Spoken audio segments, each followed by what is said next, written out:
$1,400. What do we have to do? Do we just go to the theater and get one ticket stub, or what? Yeah, so I actually went yesterday. I'm going after this. Okay. Are you going to see like the short films and stuff? No, I'm gonna watch a documentary. Okay. Yeah. So you're gonna go there. It's gonna be free, and then you just get a ticket. And I'd say just hang out at the ticket. That's what I was planning on doing. Yeah, I was watching the short films, and they were all very weird, very abstract, and some of them I feel like I could have done myself. Like I don't know what I was watching. I think my favorite one was, and it was like an animated short about this place in Mexico, and it was all like animated, but they would do like cute little like dope animations. Everything else was weird. There was like a video about tunnels. There's one where it was just like it was like filmed using like an actual film camera because film students, and it was just a bunch of tunnels. they just used one scene, like one area, one location in the middle of this desert, and there's like a bunch of these random like cut up like pipes, and they were just like filming through the pipes. And oh jeez. I guess it was like his art's all about perspective, so I'm assuming they were trying to do like perspective of like the tunnels, and they would sometimes do like weird like shakes of the camera, like zooms. But I have no idea what they were trying to say. So shout out those guys. Yeah. Do you know if we can like it's anything from the theater this week, right? During the festival? I believe so. Okay. Cuz I don't know. Like the shorts don't sound interesting. So I'm going to watch like a documentary about the drug trade. So that sounds way more interesting. Yeah, I know. I was like, when it says international, so I assume that means we can watch international movies as well. There was one about billboards. There was a short film that was just primarily about billboards and why, like, how they work. That doesn't sound like too boring, but it's probably good that it's a short film.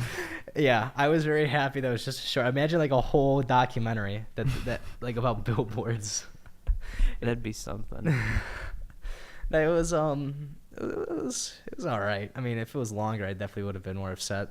But because it was only like 5 minutes of short, it was all right. I could live through it. Yeah, it's nice out. It's a good day. Yeah, it's a great day. You got any plans tonight? Just the documentary. That's it, because that starts at 7:30.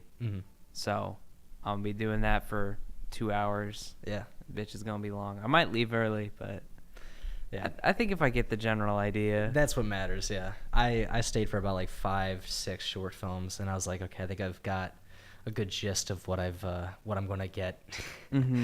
So I left. I wish I could be doing more tonight. Like it's supposed to like drop only to 60. It's so, like 85 out right now. Exactly. So it's fucking nice as fuck. Nice as hell. So I don't know what I'm doing in here, but even after this, I got to redo Cats and Dogs. So that'll be fun. And it'll also be even more fun because both Cole and Chris said that they will not be able to help me out. So that is also going to be fantastic. Well, you didn't even ask me. I mean, I figured that you would be able to help me.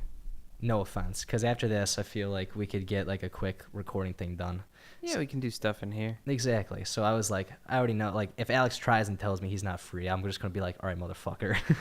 So I knew you would be good, but Cole and Chris are question marks that I had to figure out, and they unfortunately were too busy.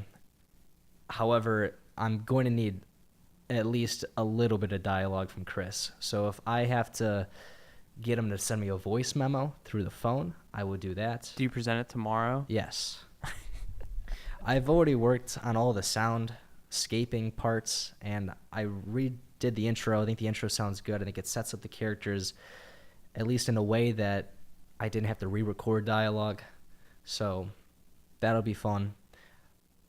But I think what I'm going to do, and tell me what you think, because I watched your video, and your description really just shit on the entire project. So I want to make sure that you're at least kind of fucking with where I'm going. So my idea is that the theme of course, is this juxtaposition between these two characters. Mm-hmm. So I was listening to a lot of noir, old radio noir, like, the FBI made me a communist. Burr, burr, burr. You know, so I was listening to a lot of those. Listening to some like Costello and Abbott and Mel Blanc. Mm-hmm. And my idea is I think I'm gonna split, instead of having it be one radio show, there's gonna be 2 radio shows. There's gonna be the old noir show, and then there's gonna be the comedic show, or the more comedic show, the whatever the Sebastian is. And then what's gonna happen is that there's 2 things that's gonna happen to cause this Act 1 to start, to change the world.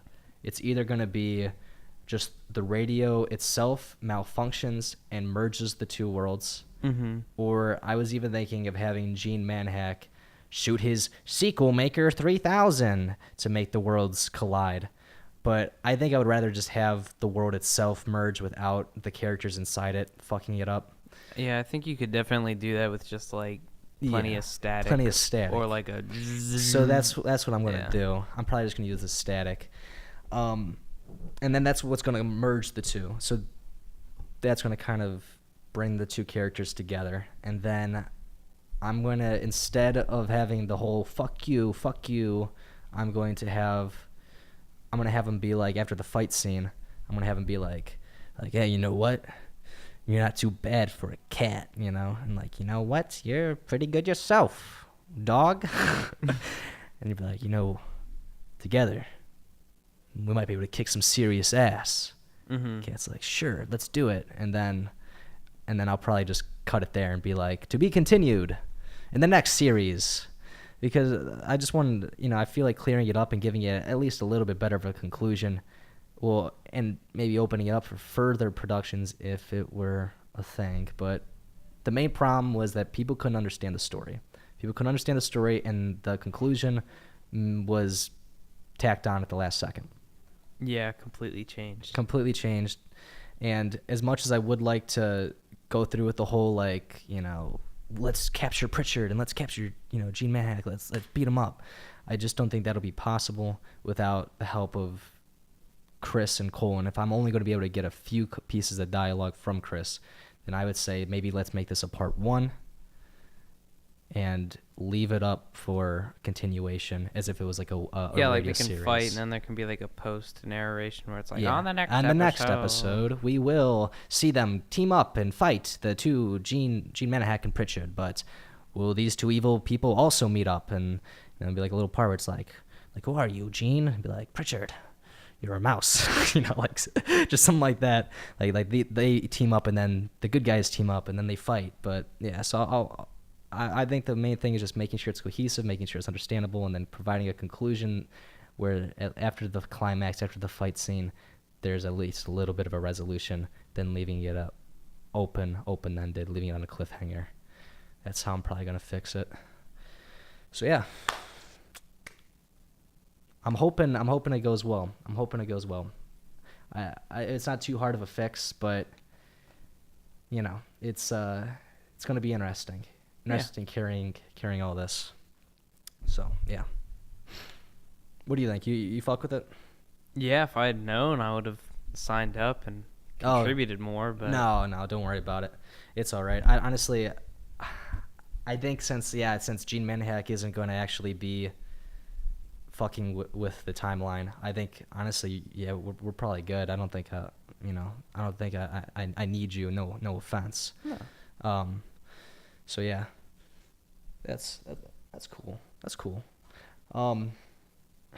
Yeah, I mean, well, clearly you read my description. Yeah, you were very unhappy with that. Well, I'm just dissatisfied because we were promised lyrics. Like, I wrote a script, which was a bass script. I'm not a lyricist or anything, so I wrote the baseline script, came up with the story, and I was told that we were going to get lyrics to contextualize the situations. Mm-hmm. No. Didn't happen. No. That's the thing that I had the most issue with, is I was like... Exactly. I think the intro song, I love the morning song. I love how Chris comes in, he's singing. But, like, obviously we needed some place to give information exposition about the about the situation, so people actually understood what was going on. Mm-hmm. And that's what we tried to do, but again, it was tacked on at the last second, so it was kind of bad, and that's why, redoing that. But on top of that, yeah, I definitely think that lyrics and the dog song and the cat song would have been nice. That would have been cool if we could have had like actual bars or something. Yeah, like the dog song is.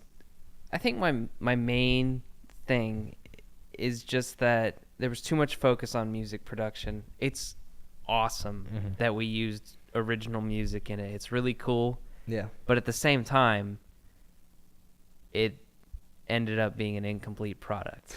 Yeah, it was yeah, it seems skeletal, but I also think like hindsight, yeah, the music production definitely seemed to be the focus, but I also think that maybe in the future we could have stepped it up and we could have wrote the lyrics, so that way. Well, that's what I kept asking. I was like, "What can we do to help?" And they're like, "No, it's fine." It's fine. And I think that's another problem is that it's less of asking what can we do and just realizing what can we do, because like I was focusing on making sure that everything was going to get put together at least so we had a project to get turned in. But I definitely think if like redoing it, if we were to do it again, I would have been like, all right, this is what we're going to do.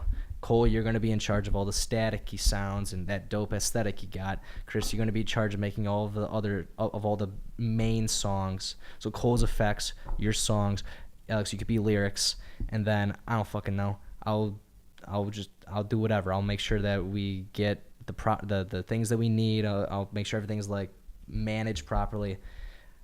Whatever. We would have figured it out, but there was a little organization. It was kind of just like, let's meet up and let's just do this, and let's meet up and let's just do this. And I think it was a good learning experience because, like Josh said, when you have all these different minds tackling a project, eventually the paint gets muddled and you have this weird mix, weird color, and a cohesive idea isn't really put in play. Mm-hmm. So that was why it was an issue that we kept changing up the story, though. Yeah, exactly. 'Cause, like, you guys trusted me to do that, and then you kind of just tore it up. Yeah, and absolutely, I can understand like why, that's upsetting. I can understand why you'd be upset. It's not really upsetting; it's just frustrating. Yeah, for sure. But I think also when we were on that much of a time crunch, I just don't think that we were going to be able to finish it when so much focus was already put on making these songs. I guess, but at the same time, Chris didn't even realize the project was due the next day. Yeah. So yeah, there was a lack of urgency. Yeah, there was a lack of urgency, but like Chris made the mega nut in a night. He's an improv kind of guy. Like when we were making my joke, it was very much improv, for our dialogue, our back and forth. Well, I know that, but like you. You can't have that be every situation. No, I totally agree. I don't think he realizes that. And we can't just. Yeah, we can't just like all right, let's do this and let's do this. Because like literally it was just like what if we just do the fuck you thing, So I understand like you can't have improv for everything, but I just think that's something that we have to balance, with someone who wants structure and someone like Chris who thrives off of a lack of structure. Well, I'm perfectly fine with the lack of structure, but it didn't lead anywhere. Yeah, so that's my problem. Yeah. I think, and that's what we're going to fix in the second draft, is we're going to make sure it at least goes somewhere. Chris made a video in 1020, and it was like this like ghost hunt. And, yeah, we talked about this. And that was another video where, it didn't really go anywhere, I think in some instances, not going anywhere could be a good thing. But I think for what we were going for, in order for it to go somewhere, would have been good, especially if we're trying to tell a cohesive story. So I understand, but at the same time, it's just kind of like, I don't know, it's all about having all of our different ideas and finding a way to compromise, or at the very least a good way to gel it together. Because like Ben Gibbard, he's the main singer for but both the Postal Service and Death Cab for Cutie. He made an album called Transatlanticism. It's one of like the best indie rock albums of the early 2000s. He gave his top 10 of his own albums, and he was very honest with it.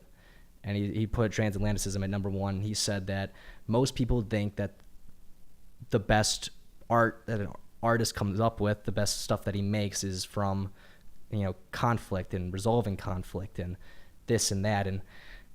But he disagrees. He says that he made the best stuff when everyone was on the same page and when everyone was like, let's go for it. Yeah, you have your space to do your stuff.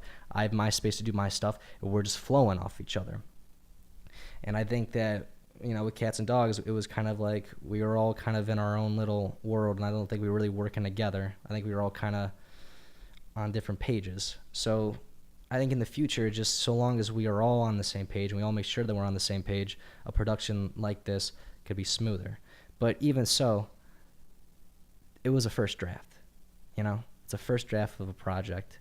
First drafts are usually almost never going to be portfolio material.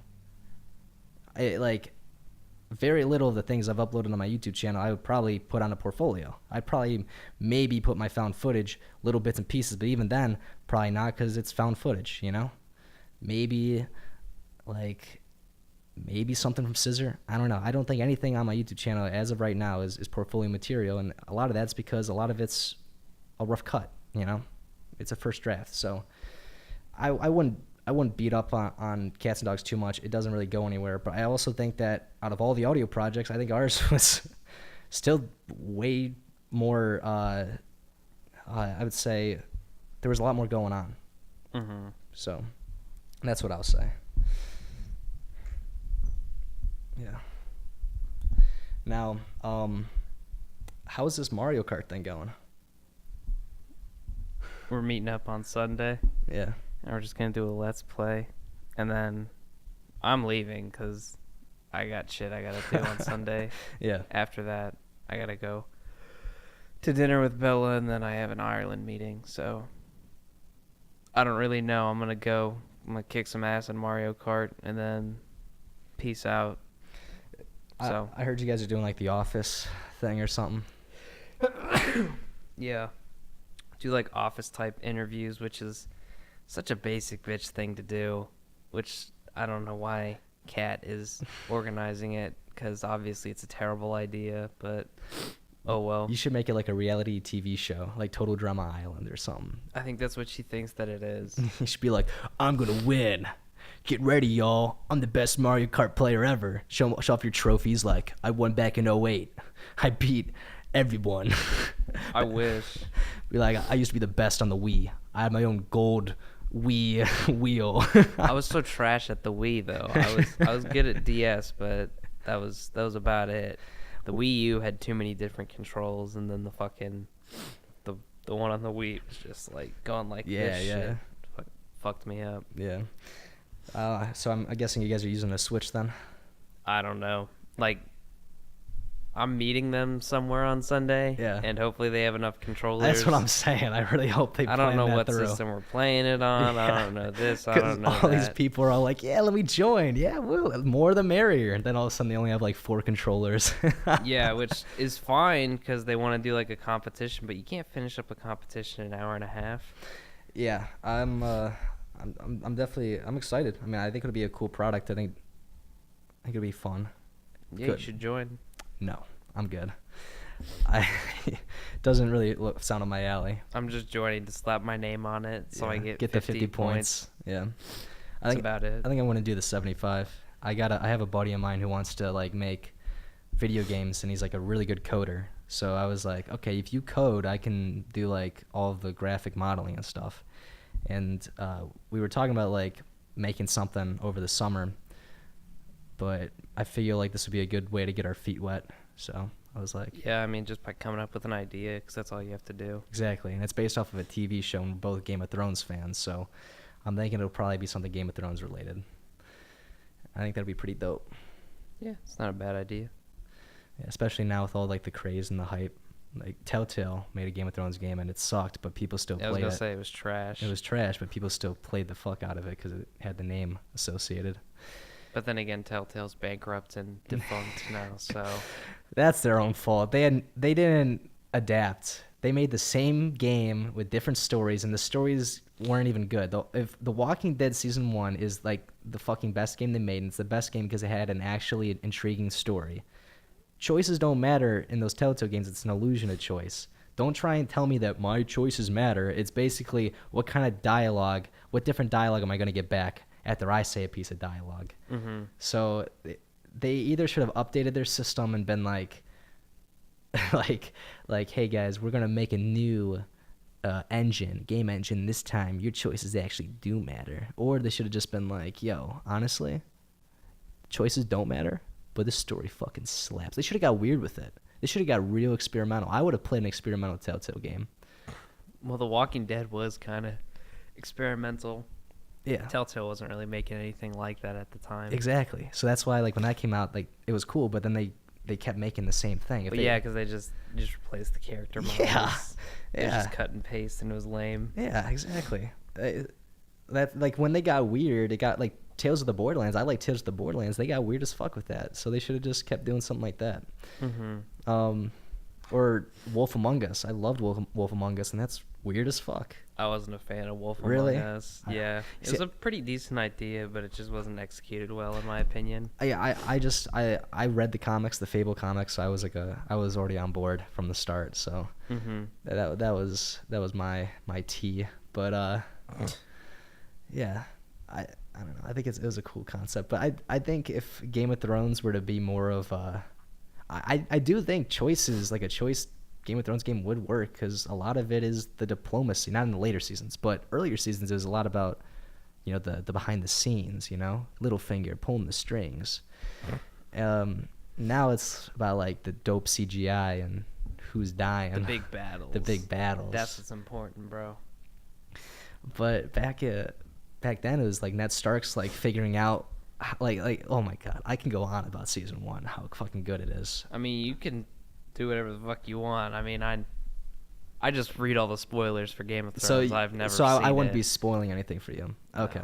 I know exactly who dies and all that shit. I'm caught up. Well, like I read the Game of Thrones book, and season 1 actually does a really good job of sticking to the source material, and Sean Bean does a fantastic job as Eddard Stark, and like this whole setup is fucking phenomenal because you start off with the White Walker little thing, that's cute, but then you get into how the rules of the North play out. You Mm-hmm. got Eddard and you got all the future main characters, but as of right now, nobody knows that. It's just like, okay, these are the side characters. Eddard is the main guy, and here he is being, and there's this interesting history. I feel like with a fantasy genre, you need a dope history, and that's what's important. And here, it's been like, it's been a few years since Robert's Rebellion, and what kicks off the whole Game of Thrones is Jon Arryn's death, which is like, who is the Hand of the King. So Robert goes up to the North to pick his best friend Ned to be the new Hand, and you get to learn about how the North works. This is how the North works. We are very honor oriented. We're all about family. We're all about the gods. Everything is just straight. If you're not honest, if you're not honor, if you like the first fucking scene, Eddard chops off a dude's head for fucking ditching his post at the Night's Watch. It is all about honor. The rest of the season, Ned is now spending time in King's Landing, where honor is out the fucking window. Mm-hmm. He is spending time with thieves, liars, brothel owners. Everyone wants a piece of that throne. Everyone is hungry. And there is no honesty. There's no truth. It's a whole different type of power. Instead of power being on, respect and like lineage, it's through like deceit and greed. And Ned doesn't know that. Ned does not understand that. And he keeps trying to do things the honorable way, and he doesn't. And that's his character flaw, and that's what ends up getting him killed, is his inability to adapt to this different society, this different government. And I just love how, because The Walking Dead gets a similar thing, like, oh, anybody can die. Like, no. People just randomly... Well, yeah, it's AMC, so not anybody can die. Yeah. First off, no, not just anybody can die. And then two, yeah, but like I don't fucking care if they die. You know, and a similar thing could be said about Game of Thrones, but I also think it's interesting how it's almost like a cause and effect. Ned did this, and this happened, so he died. It wasn't just a zombie ate me, I'm dead. It's I wasn't able to adapt because of my character flaw, and because of this, I was punished. In this world, in Game of Thrones, if you make a mistake, you will fucking die. His son did the same thing. He didn't keep his word to Walder Frey. He promised he would marry some girl instead.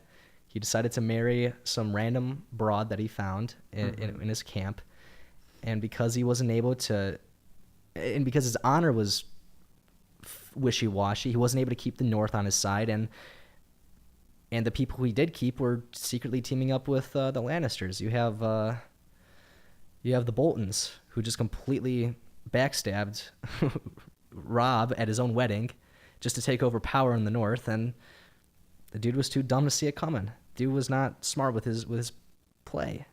And again, it's that nothing is handed to you. If you make a mistake, you will fuck up. Now, the later seasons doesn't really follow that too much, but that's okay, because it's one more season. I'm going to watch it. I'm going to enjoy it, and I don't care if people are teleporting thousands of miles in an episode. It's okay, because at this point it's a different show. I mean, once the Red Wedding happened, I was like, okay.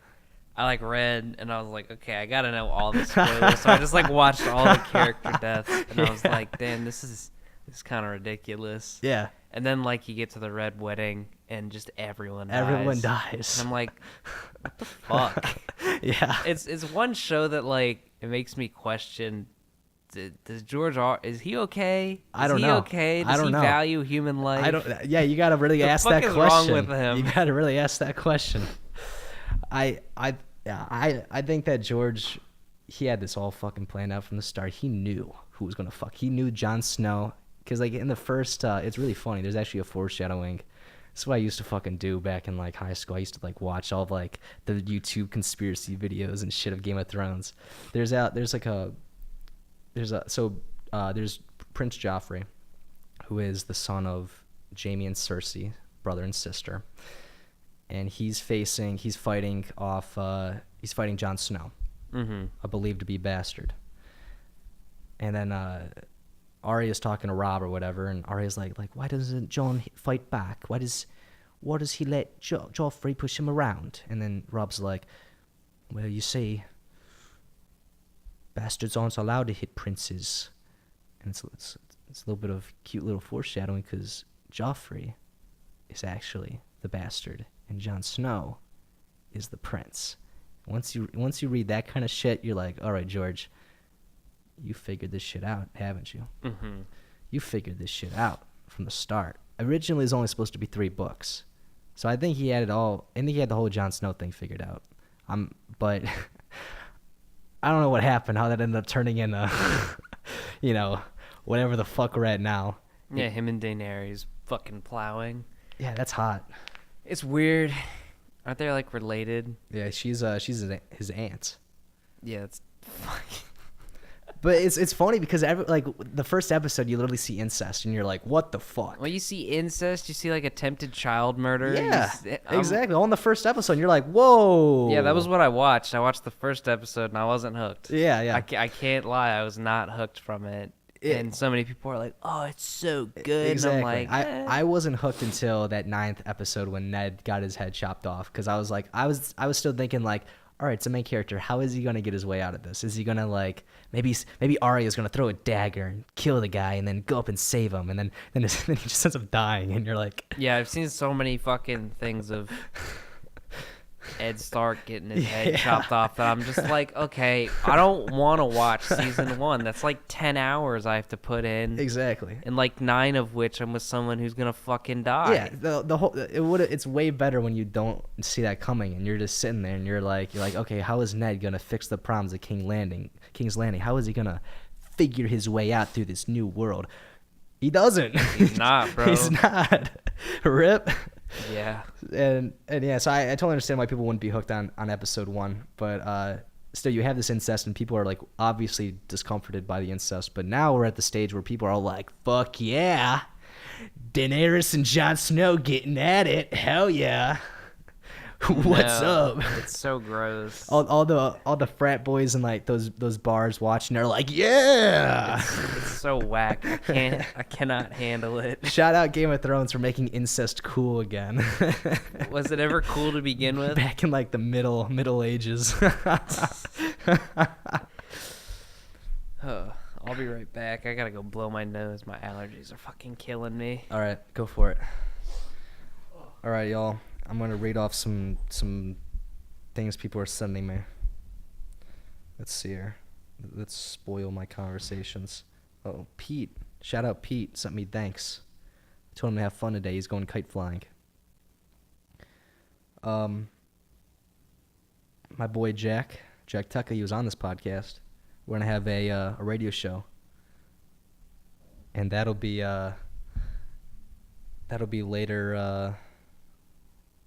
later tonight. No, actually, sorry, it'll be April 18th. We're gonna have our radio show on April 18th, and it's gonna be an hour. I gotta figure out which hour it is. So honestly, not gonna lie, not a lot of useful information with that. But since I'm plugging a radio show I'm gonna be doing in the future, I might as well plug my own. So I do ACRN, radio DJ show, and it is every Tuesday at 12 noon, and every Thursday at 2 p.m. So I did mine today, actually, a little bit earlier today.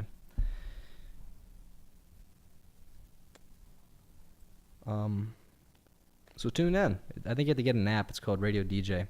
But if you get the app and you type in ACRN, you can listen to me. Wouldn't that be fun?